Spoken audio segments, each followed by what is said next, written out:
સુરતમાં ટ્વિન્સ જન્મ આપ્યા બાદ માતાના મોતથી સમાજમાં રોષ જોવા મળ્યો છે। ડોક્ટરની ભારે બેદરકારીથી મોત થયું અને આક્ષેપ સાથે પરિવારજનો અને સમાજના આક્રોશ જોવા મળ્યો હતો।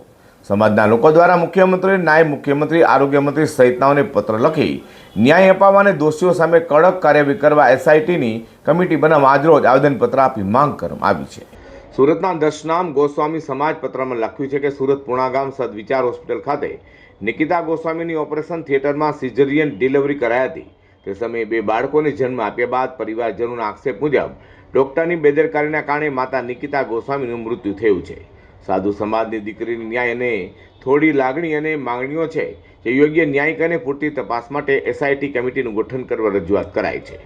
સમાજના આગેવાન હિતેશગીરી ગોસ્વામીએ જણાવ્યું હતું કે આપણે સૌ કોઈ જાણીએ છીએ કે દુઃખદ ઘટના પૂર્ણાગામ સુરત ખાતે નિકિતા ગોસ્વામી નામની દીકરી કે જે સગર્ભા હતા અને 8મા મહિને ડિલિવરી સમયે ટ્વિન્સ બાળકોને તેને જન્મ આપ્યો હતો। પરિવારજનોના આક્ષેપ મુજબ ડોક્ટરોની ભારે બેદરકારીના કારણે એમનું મૃત્યુ થયું છે। ખરેખર પરમ કૃપાળુ પરમાત્મા એમના આત્માને શાંતિ આપે, પણ સાચી શાંતિ શ્રદ્ધાંજલિ આપણે ત્યારે જ આપી કહેવાશે ત્યારે એમને યોગ્ય ન્યાય મળે। તો સાધુ સમાજની આ દીકરી તો જતી રહી છે, પરંતુ અન્ય સમાજની કોઈ પણ દીકરી સાથે આવી ઘટના હવે પછી ન ઘટે એના માટે કડક પગલાં લેવા માટે શુક્રવારે સમાજ દ્વારા કલેક્ટરાલય પહોંચી આવેદનપત્ર આપી વિવિધ માંગણીઓ સાથે રજૂઆત કરાઈ છે। મારું નામ ગોસ્વામી હિતવાંશી છે। હું નિકિતાની બેન છું। હવે અમારે એક વસ્તુનો ન્યાયની જરૂર છે કે જે બેદરકારી ડોક્ટરથી થઈ છે કે એમના સ્ટાફથી જે બેદરકારી થઈ છે એનો અમારે ન્યાય જોઈએ છે। એ બેદરકારીના કારણે એક માથી છોકરા અને છોકરાથી માં બે જુદા પડી ગયા છે। આટલું કરુણ ડોક્ટર ન કરી શકે। બધા એમ કહે છે કે ડોક્ટર છે ને એ એક ભગવાનનું રૂપ છે, તો આટલી કરુણ કઈ રીતે બની શકે કોઈ ડોક્ટર? અમારે બસ ન્યાય જોઈએ છે। આજે અમારી બેન દીકરી, કાલે તમારી બેન દીકરી હોઈ શકે। એક માનવતાના નિમિત્તે અમે આ કાર્ય કરીએ છીએ કે કાલે આજે અમારી સાથે થયું, કાલે કોઈ સાથે થાય તો બધા અમારી જેમ અવાજ ઉપાડે અને લડે ન્યાય માટે।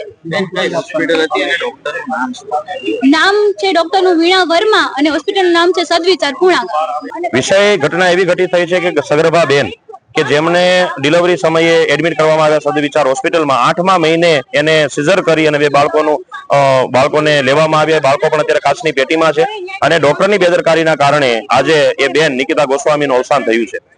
અમારી માંગણી ફક્ત એટલી છે કે ગોસ્વામી સમાજની આ દીકરી તો જતી રહી છે, પણ અન્ય સમાજની કોઈ પણ દીકરી સાથે આવો વ્યવહાર ન થાય, આવી દીકરી કોઈ પણને ગુમાવી ન પડે અને બાળકો કોઈ પણ અનાથ ન થાય, એના માટે સરકાર શ્રી એક એસઆઈટી કમિટીનું ગઠન કરે અને ન્યાયિક તપાસ કરે એવી અમારી માંગ છે। પૂર્ણા વિસ્તારની સદવિચાર હોસ્પિટલમાં બે જોડિયા બાળકોને જન્મ આપ્યા બાદ માતાનું મોત નીપજવા મામલે સમાજમાં ભારે આક્રોશ જોવા મળ્યો છે। આજે આવેદનપત્ર કલેક્ટરને પણ આપવામાં આવ્યું છે।